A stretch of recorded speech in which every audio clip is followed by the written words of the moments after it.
Direito penal, aplicação da lei penal e retroatividade da lei penal.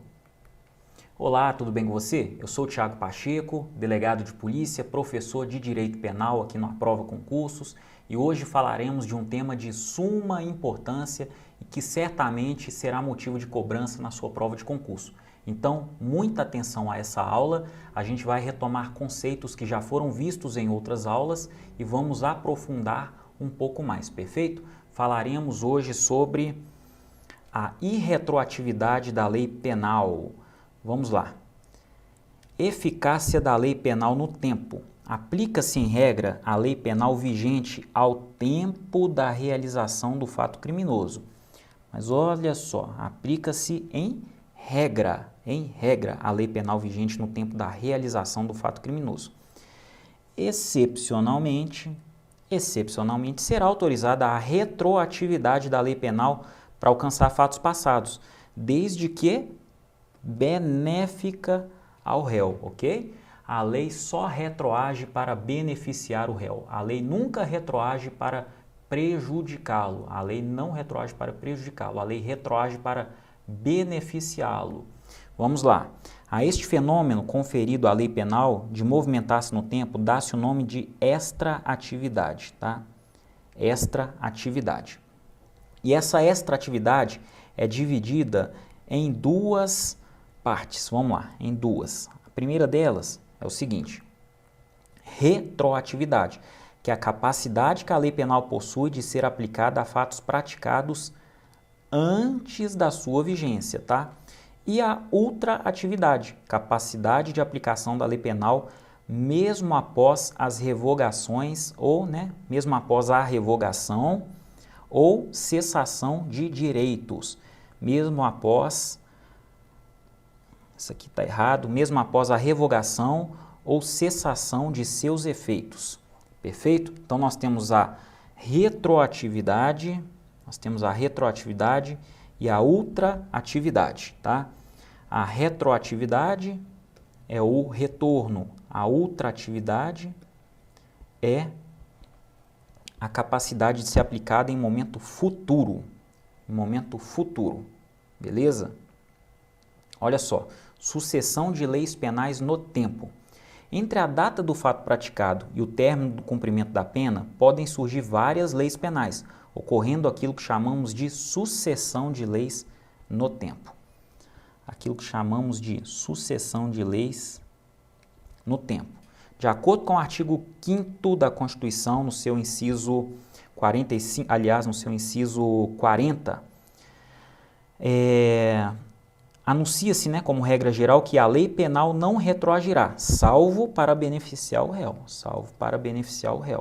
Como eu disse aqui outras vezes, em várias aulas, a lei penal não retroage para prejudicar o réu, ela só retroage para beneficiar. Ela só pode retroagir para beneficiar, combinado? Olha só, trata-se da irretroatividade da lei penal, excetuada somente quando esta lei beneficia de algum modo o acusado, ou mesmo o condenado. Por quê? Porque ela beneficia não somente aquele que está sendo acusado, mas aquele que já foi condenado com sentença transitada em julgado ele também é beneficiado pela lei penal retroativa benéfica, ok? Não só aquele que foi, ou está sendo julgado, como aquele que já foi condenado com sentença transitada em julgado. A retroatividade da lei benéfica autoriza que a lei nova, que deveria produzir efeitos a partir de sua entrada em vigor, produza efeitos sobre as ações ou omissões realizadas antes de sua existência no mundo jurídico. E olha só, para complementar o raciocínio, ninguém pode ser punido por fato que lei posterior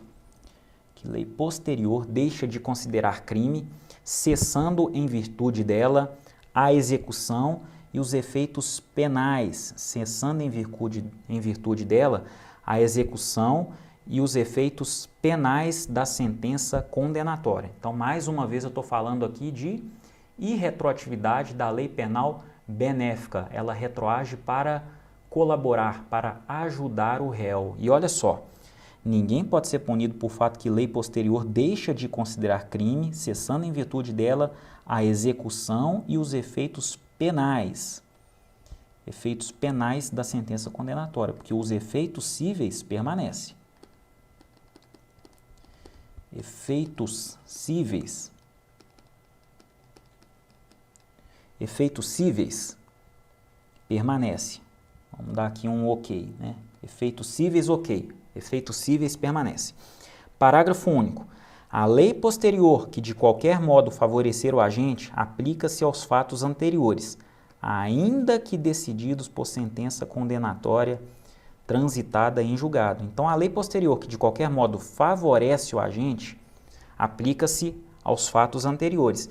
Então, ainda que ela não descriminalize a conduta, se ela só ajuda de alguma forma ou de outra, uma redução de pena, por exemplo, uma redução do tempo de prescrição, ela vai sim aplicar de forma retroativa, ela será aplicada de forma retroativa, ok? Olha só, eu produzi aqui um quadro que nós vamos tratar da irretroatividade penal e basicamente tudo o que pode acontecer com o seu efeito, tá? Então, ó, com relação ao tempo da conduta, nós temos um fato atípico aqui, ó. Primeiro caso, fato atípico. Fato atípico. Aí a gente tem uma lei posterior que torna o fato típico, ou seja, criou uma conduta, né? Criminalizou uma conduta. Nós temos então uma lei incriminadora, irretroatividade, princípio da irretroatividade. A lei não retroage para prejudicar o réu, a lei retroage é para beneficiar, perfeito? Olha só, situação 2, fato típico, ou seja, é crime.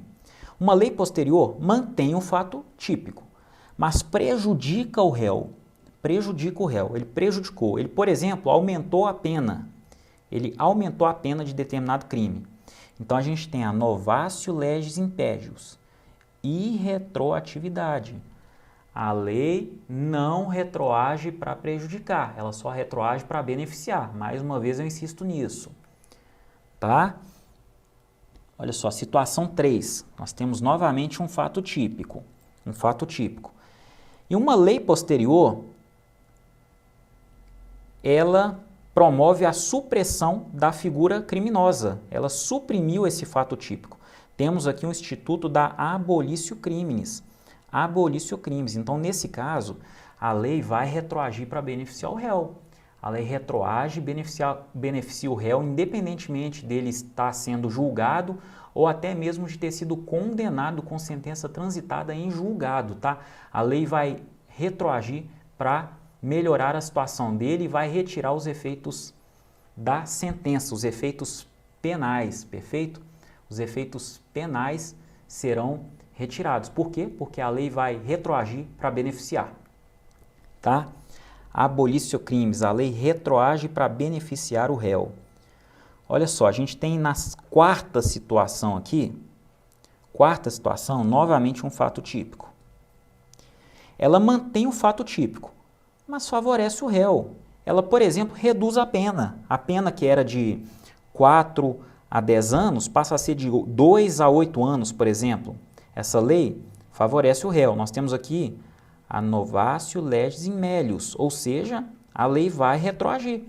Ela vai retroagir para ajudar, porque não obstante, né, embora ela não tenha extinguido a figura criminosa, né, extinguido o tipo penal, como o Instituto da Abolitio Criminis faz, ela melhorou a situação do réu. Seja esse réu que esteja passando por um processo, né, sendo julgado, ou acaba de ser julgado, ainda tem recurso pendente, ou até mesmo quando ele já foi julgado e condenado com sentença penal transitada em julgado. Essa lei vai retroagir para beneficiar o réu também, perfeito? E nós temos aqui uma quinta situação. Fato típico, de novo, fato típico. Aí eu tenho uma lei posterior, que faz o seguinte, o conteúdo típico migra para outro tipo penal. A gente tem aqui o princípio da continuidade normativa, ok? Princípio da continuidade normativa. Não haverá e retroatividade nem para melhorar e muito menos para piorar a situação do réu, perfeito? Por quê? Porque o tipo penal continua vivo, porém em outro artigo. A gente tem um exemplo aqui, por exemplo, falei até redundante, né? Exemplo, por exemplo, olha só, por exemplo, a Lei 12.015 de 2009 promoveu a retirada do artigo 14 do nosso Código Penal. O artigo 14 falava do crime de atentado violento ao pudor. Ela falava do crime de atentado violento ao pudor, mas essa conduta ela foi extinta apenas do artigo 214, porque ela migrou para o artigo 213. Ela foi equiparada ao crime de estupro. O que entendemos hoje como estupro é o que já era entendido como estupro, mais o ato libidinoso, perfeito? Mais o ato libidinoso. Então, olha só, nessa situação, o 214 ele não sumiu do Código Penal, ou melhor, ele foi retirado expressamente, né? Ele foi retirado expressamente, mas o conteúdo dele migrou para o artigo 213 de estupro. Agora, estupro e atentado violento ao pudor é a mesma coisa. Então, se o conteúdo migra para outro tipo penal, a gente tem um princípio da continuidade normativa típica, perfeito? Não teremos aí retroatividade da lei penal. Olha só, lei temporária e lei excepcional. Isso talvez já foi visto em outras aulas ou outra aula, mas retomaremos aqui porque é um tema importante para esse tema de hoje, tá? Nós estamos falando da irretroatividade da lei penal. Beleza? Vamos lá. Lei temporária é aquela instituída por prazo determinado. A lei temporária é instituída por prazo determinado. Ela criminaliza determinada conduta, entretanto, prefixando no seu texto o lapso temporal para sua vigência. E o melhor exemplo que a gente tem é a Lei 12.663 de 2012, que criou os crimes para proteger o patrimônio da FIFA durante a Copa do Mundo, né, que ocorreu aqui no Brasil. Durante a Copa do Mundo e a Copa das Confederações também, abarcou outras situações, tá? Mas essa lei, ela informava expressamente que a data final de vigência dela seria no dia 31 de dezembro de 2014. Ela mesmo disse isso. Ela disse, essa lei terá vigência até o dia 31 de dezembro de 2014. Estamos diante, então, de uma lei temporária, tá? Uma lei temporária. A lei excepcional é aquela editada em função de algum evento transitório, como estado de guerra, calamidade ou qualquer outra necessidade estatal. Ela perdura enquanto persistir o estado de emergência.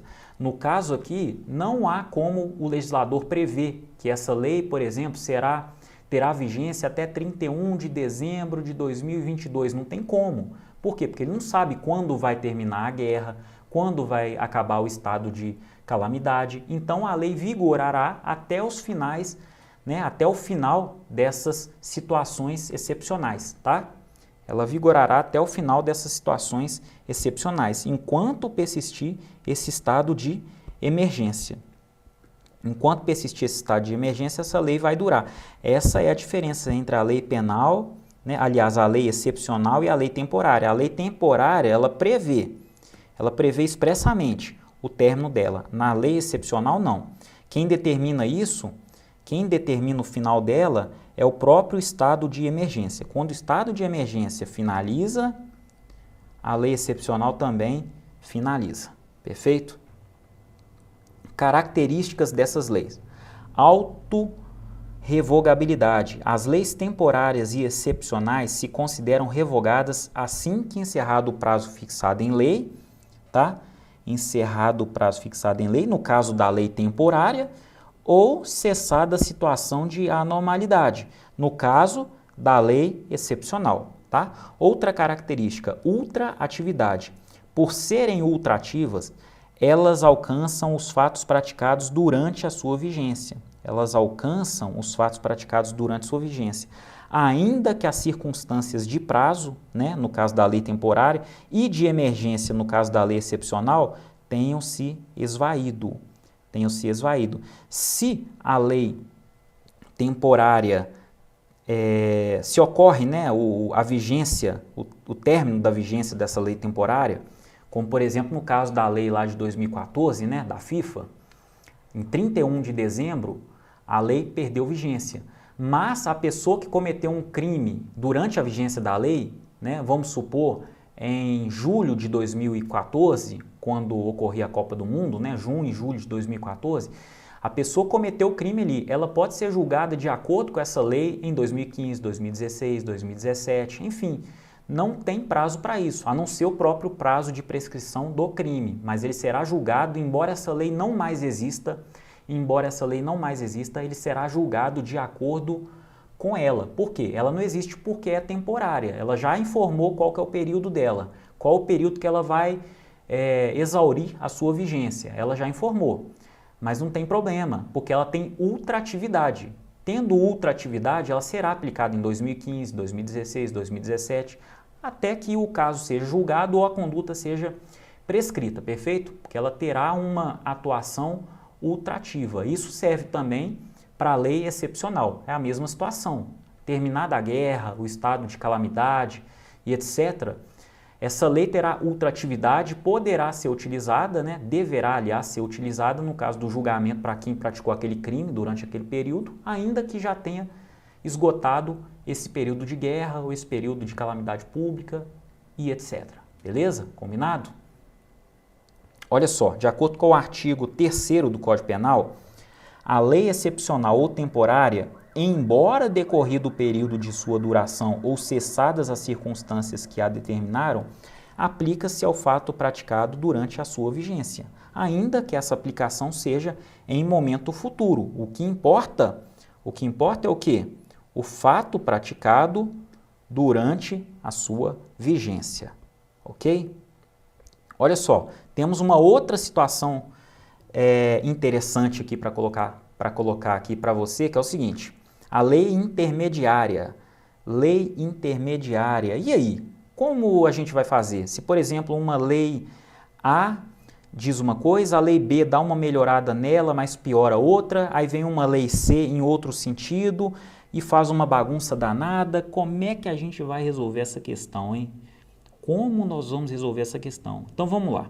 Nós tivemos um fato aqui, que foi praticado durante a lei 1. Aí durante a lei 2, a gente tem uma outra situação, tá? Se esta lei for mais favorável, deve retroagir. Por óbvio, deve retroagir a data do fato. Ou sob o ângulo da sentença, será considerada ultraativa, tá? E aqui a gente tem a sentença. Aqui a gente tem, né, esse fato aqui, a gente tem a sentença na lei 3, tá? Na lei 3. Vamos lá. Essa é uma lei intermediária, sentença. O que vai acontecer aqui? Extinção da punibilidade, tá? Extinção da punibilidade. Você tem uma lei 1, tá? Você tem uma lei 1, depois tem uma lei 2 que torna a conduta mais favorável e depois a sentença com uma lei 3. Depois uma sentença com uma lei 3. Nós teremos a extinção da punibilidade. Por quê? Porque o fato foi praticado aqui, ó.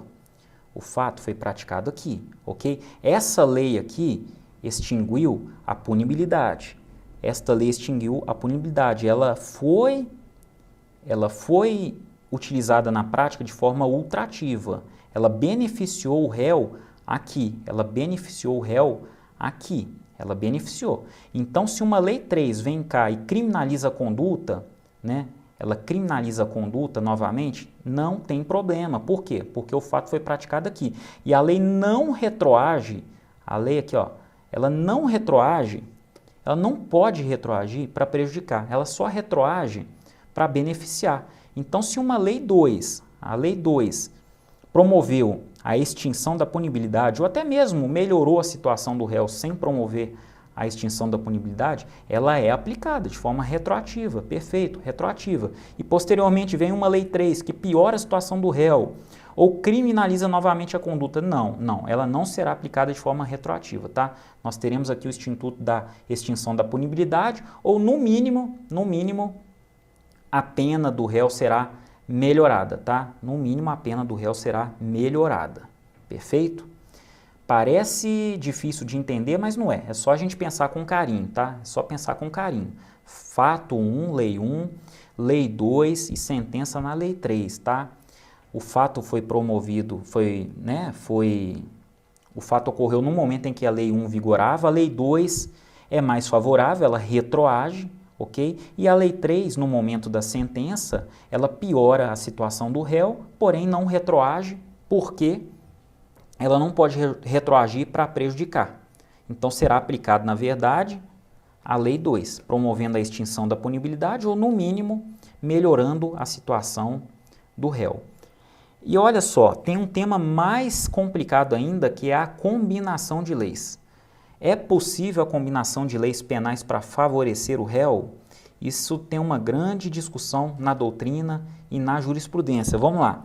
Você tem uma lei A, que promove uma pena de 1 a 4 anos e 100 dias multas. E uma lei B, que promove uma pena de 8 a 10 anos, aliás, 2 a 8 anos e 10 dias multa. Qual que é o problema? Essas duas leis, a lei A e a lei B, tem uma parte dela que é melhor na lei A e tem uma parte que é melhor de acordo com a lei B. Boa parte da doutrina defende que o legislador deveria combinar essas leis e utilizar o que há de melhor para ela. Então, a lei não retroagiria, a lei B, né?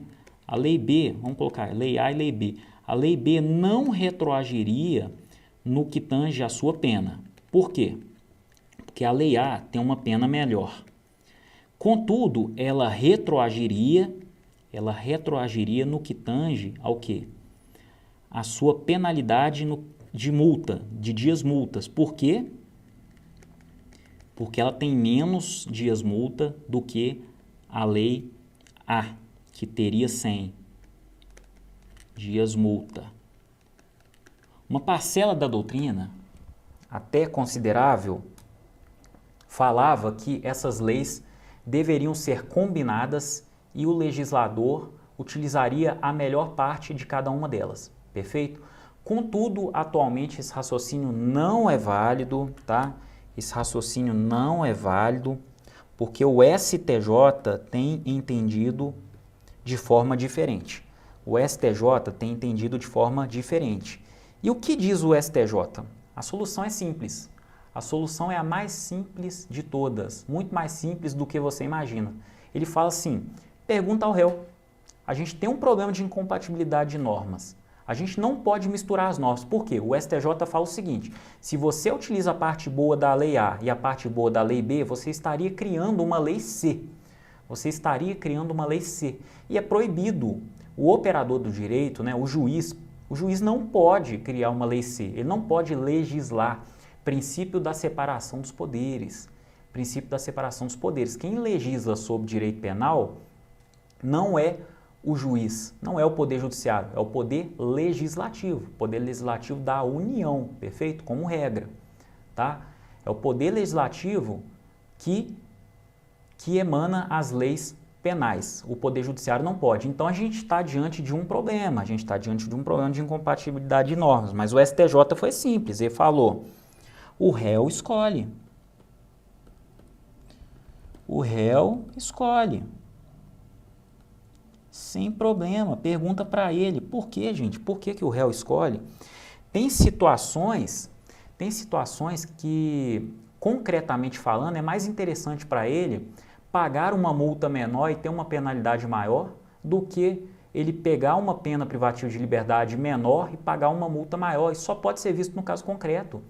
De repente ele já cumpriu a pena privativa de liberdade, boa parte da pena privativa de liberdade, né, por meio da prisão provisória, e o julgamento demorou tanto que ele já está no regime aberto. Para que ele prefere, então, no caso, pagar menos multa do que ter menos pena? Porque para ele, de forma concreta, menos multa é mais interessante para ele. Pelo menos ele vai, né?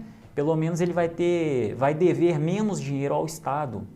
Entendeu? Isso é o caso concreto que fala, não necessariamente a quantidade de penas, né, no que tange a pena privativa de liberdade, é a melhor saída para o réu. Por isso o STJ fala, pergunta para o réu.